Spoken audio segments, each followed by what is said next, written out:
Yesterday I started learning Unity from scratch for the first time. I had never used it before. And I realized that while it's pretty cool, the learning curve is a little steeper than I would like. And I also realized that the program Verto Studio can fill in some of the gaps for helping create content because Unity is more of a placement game engine for assets than an actual asset creator. So today I'm going to show you guys how to use Verto Studio to create two different types of assets for your games. One being terrain, which I know Unity can do itself, but I just feel more comfortable in Verto Studio generating terrain. And second, a custom game platform, so you're not always stuck making your guy walk on cubes. So what I did before I hit record here was created a basic scene with this little default game controller character that comes with Unity, the little construction worker guy, and got that working. I'm on a MacBook Pro Retina with the or a MacBook Pro with Retina display, but as I learned the hard way, doing screen recording with Retina turned on is really slow, so I have it set to HD here for the recording. So I'm just going to hit run here on the game and show you guys what we're starting with. So here's the man, and not much interesting in the scene right now besides a skybox and a cube platform for him to walk on. And if I walk off, he's dead. So let me go ahead and switch now over to creating our terrain for this scene world that our guy is in. So I'm going to switch over to my preferred image editor here, GIMP. And I just started out here with a really basic random image, which I'm going to use to generate the terrain. Sometimes this is also called a height field. So real quick, before we generate the terrain in Verto Studio, I'm just going to go ahead and add some variation to this image. So I'm just going to drag in another image here. It's a picture I took a while back. I'm just going to kind of paste it in. It's another layer.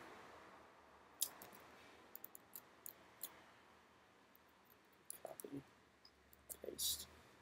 Here's my new layer. Just going to position that a little bit.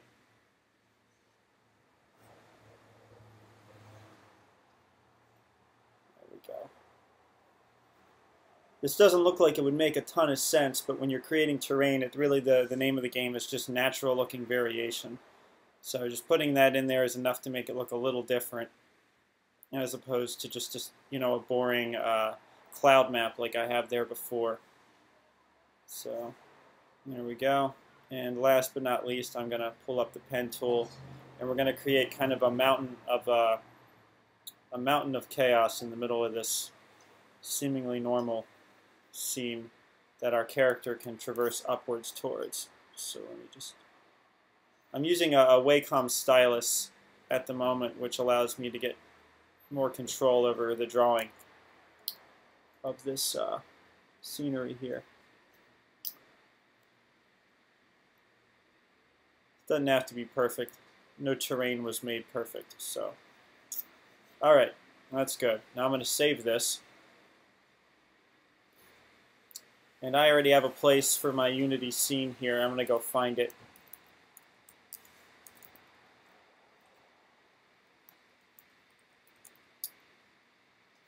Standard assets.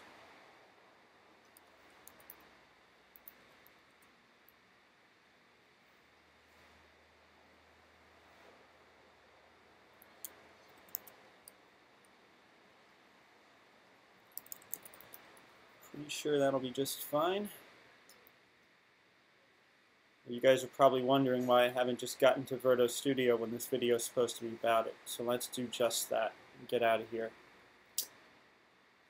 So starting up Verto for the first time, I get my blank scene, which is fine. I'm just going to switch the camera over to something more useful here, which is free view. I'm used to hitting shortcuts, but since this is a tutorial video, try to avoid doing that. The default plane is not something I'm going to need, so I'm going to delete that. And since the purpose of this particular scene is just to generate terrain, that's exactly what I'm going to do. So I'm going to bring up the object library here on the left, drag in a terrain object, tell it that I want to use image for my data source, and drag in the terrain that I just made. And there it is. The resolution here is up to what you're going to run this on. If you're making an iOS game, you might not want to go too high here. Since I'm going to run this on the Mac, I figure 128 by 128 is fine. That's the grid resolution. Go ahead and hit generate, and there is my terrain. One of the things I noticed right away is that my high intensity pixels, which I intended to be height, are troughs, and my bright pixels seem to be my hills. So I got my hills and valleys reversed. So I'm going to go into edit mode here. Yeah, make this bigger. Okay. So I got edit mode up here. Just zoomed in a little bit, and I'm going to select all these, and I'm going to reverse the troughs and valleys. And the way I'm going to do that is I'm going to hit Scale, get the Scale Configure tool up here, go to Precision Adjustment, and scale the thing by -1 on the vertical axis. And that should be enough for me to see the heights and valleys reverse, and they have. That's more what I was looking for. And another thing I noticed right away is that it's kind of not tall enough. So what I'm going to do is I'm going to actually first smooth it out a little bit because I don't like these sharp crag cliffs over here. So I'm going to hit the select all here, which I've managed to do with a shortcut. Select the face menu and select smooth. So one iteration is more than enough. Then I'm going to go to the overhead view and notice that the part that I want to be a lot taller is really just the middle. So I've gone to the top view here, which I did with a shortcut again. And I'm going to switch over to orthographic so I can get a better selection without perspective getting in my way. Hit Command plus to zoom in a few times, and I'm just going to select the part that I want to be part of the very big valley, or I should say hill. So I've done that, selected all these. You know, this would be a good opportunity to go to the 2x2 split. There we go. And I'm just going to hit move here, and I'm just going to send this thing to the sky.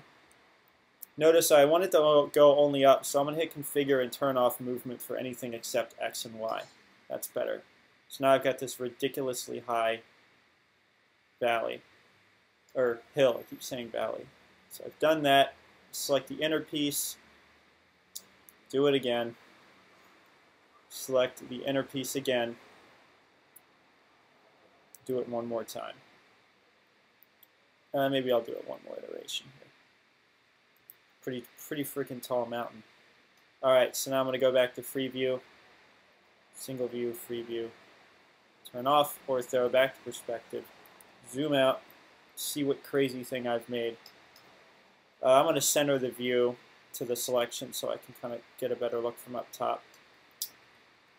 Alright, here we go. So obviously this is not looking that great for a game level at this moment, so my light is kind of not highlighting it very well. So I'm going to select my light here, copy, paste, move, send the light. Oh, I still have my precision controls locked here. Send the light over here to get a little bit better lighting. One thing I noticed is this looks more like a stair step, and I want it to be completely smooth.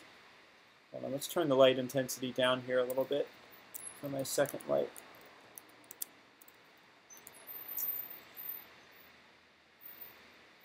So one of the things I'm going to do here is I'm going to smooth it again. And the way we're going to do that, select all, face, smooth, face, smooth. That's probably good enough. So I know it looks a little wild, but once we add a texture, which is what I'm about to do, it'll look even cooler. So just to be safe, I'm going to hit save and throw that right into that folder that I had before, which, what was it? Standard assets. Take a little shortcut here. Just going to call this terrain. And there's the terrain. Now, the cool thing about Verto Studio is taking shortcuts. So I'm just going to drag a texture right onto this thing and it'll copy it right into the scene. And the texture I had in mind here, I had open somewhere. I don't know what I did with it. Hold on. I think I just called it grass. So let me just search for wherever I had grass.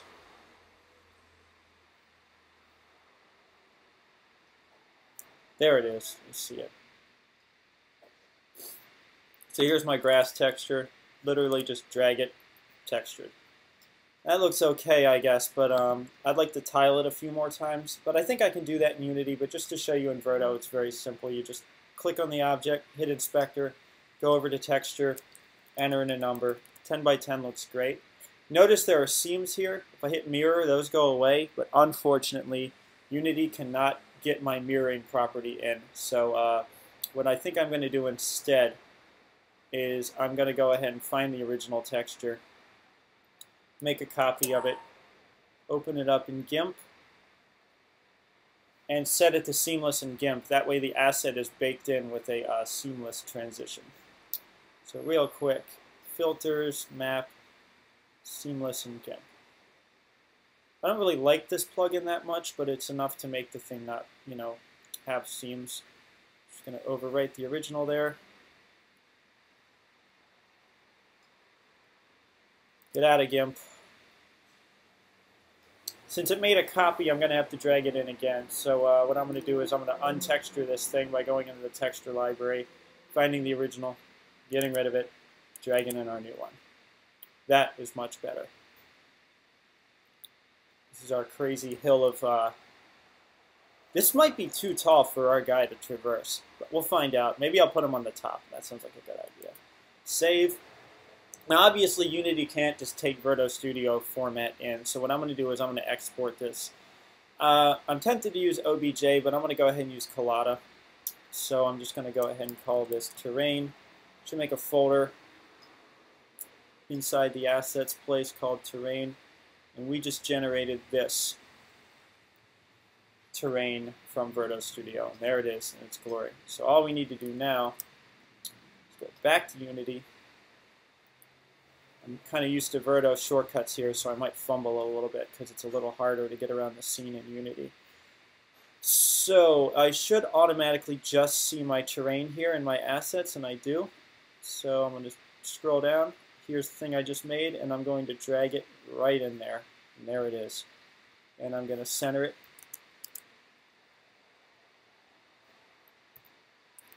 I thought I was going to center it. Let me zoom out. Holy crap, this is huge. Let's scale it down a lot. 0.1, 0.1, 0.1. That's not enough.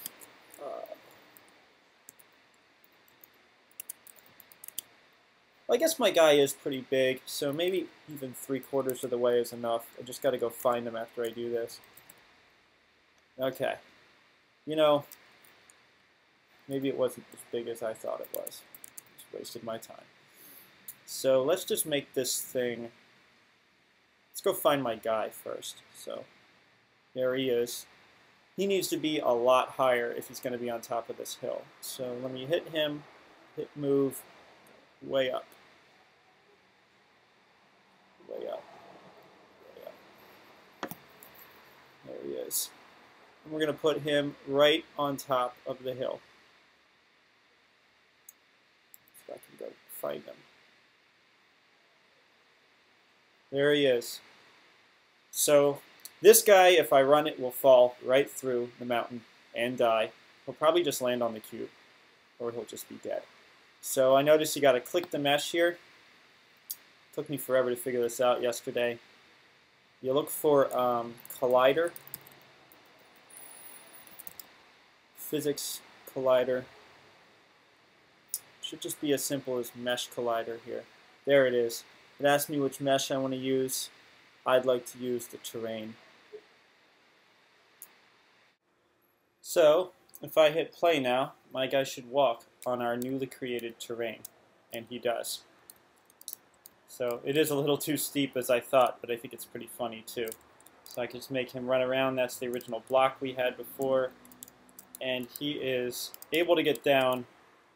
Though I highly doubt, since how steep I made it, he's going to be able to get back up. Wow, I'm really bad at this. He might be able to.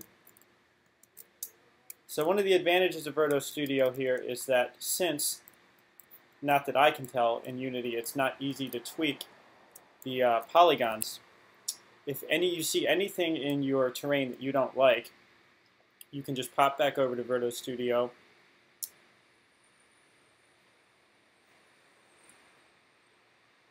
tweak the polygons, save your scene back out, re-import it into Unity, and you're okay. So the second thing I'm going to show you guys how to do involves creating custom platforms for your games that aren't always just cubes or whatever else Unity might offer with stock. So what I'm going to do is I'm going to show you guys the sketch tool. So I created a new scene here. I'm going to go into the top view perspective so we can do top down. Drag in a sketch and create any shape that I desire for my game, for my platform from a top view perspective. So it's almost like you're mapping out your platform. I suppose you could also use this to mock up level design as well for the entire map of your area. Just for now, I'm making a platform. Just drawing this with my stylus. It tells me that little crease is going to hurt me later on, but I'm going to leave it there. I'm going to up the number of segments here to about 8, and I'm going to hit done. Just going to get a better look at that crease I just made.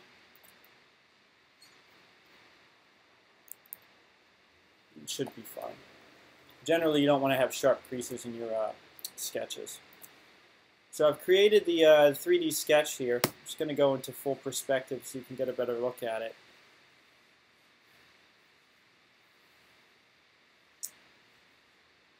While this is pretty neat, sometimes you don't always want it to be a perfect chiseled out cut like this. So that's one of the reasons why I added those 7 segments that you can see vertically here, so that we can select everything using select all. And I'm going to go ahead and smooth this about 2 iterations.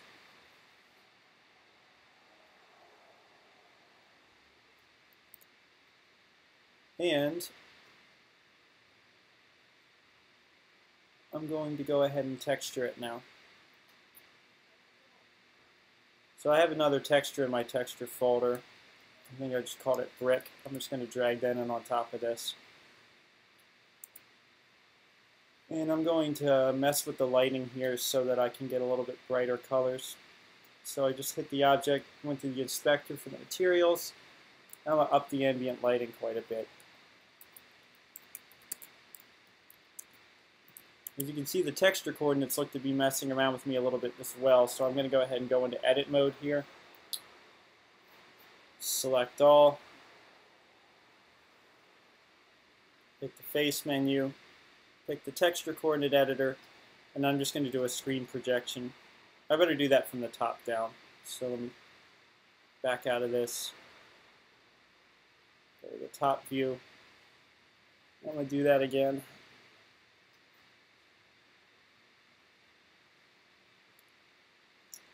You can see that's a little bit too much, so what I'm going to go ahead and do is tile it like I did before.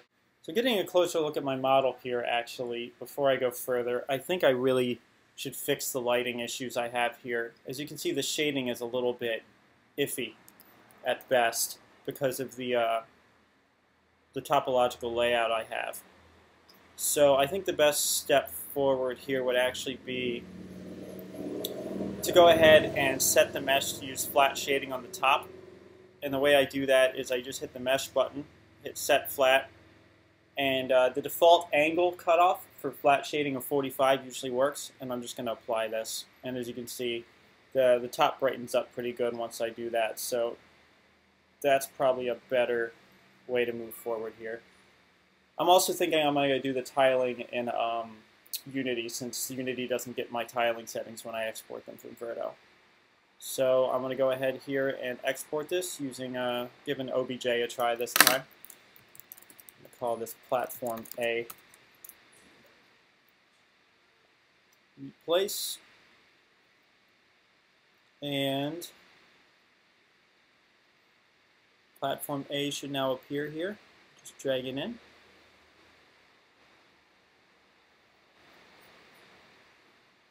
Wow, huge. We zoom out here a little bit. Now, as I learned the hard way before, and I didn't really mention, it's best to set the collision mesh before I try to move the mesh around, or it'll the collider mesh will not be in the same place as the original mesh. So I'm going to go ahead and add the mesh collider now, even though this thing's way too big. So I've done that, and I'm just going to go ahead and pick myself here if I can. Yeah, I can already tell it's off again. And the way I fix that is I just set the transforms all back to 0 on both.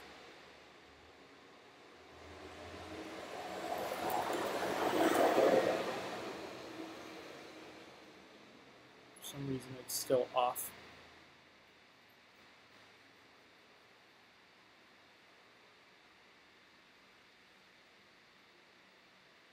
See if I can correct this. There we go. I picked the wrong one. Okay. So this thing's way too big, so I'm going to go ahead and scale it down.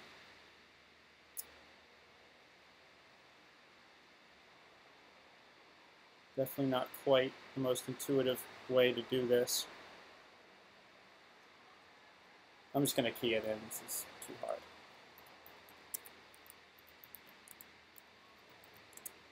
And then I'm going to place it so our little guy can jump onto it.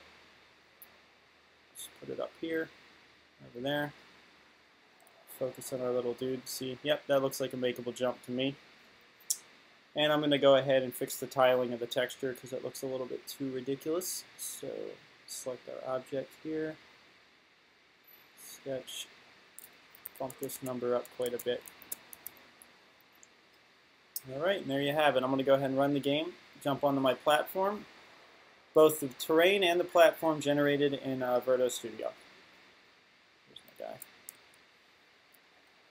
Actually, I don't know if I can make this jump.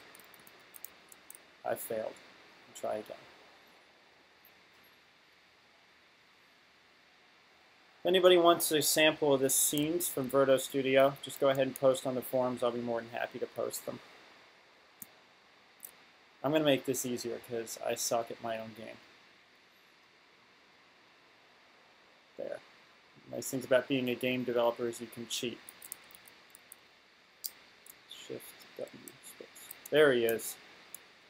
Walking on my own terrain that I made myself with the sketch pen. There's a little trough I made.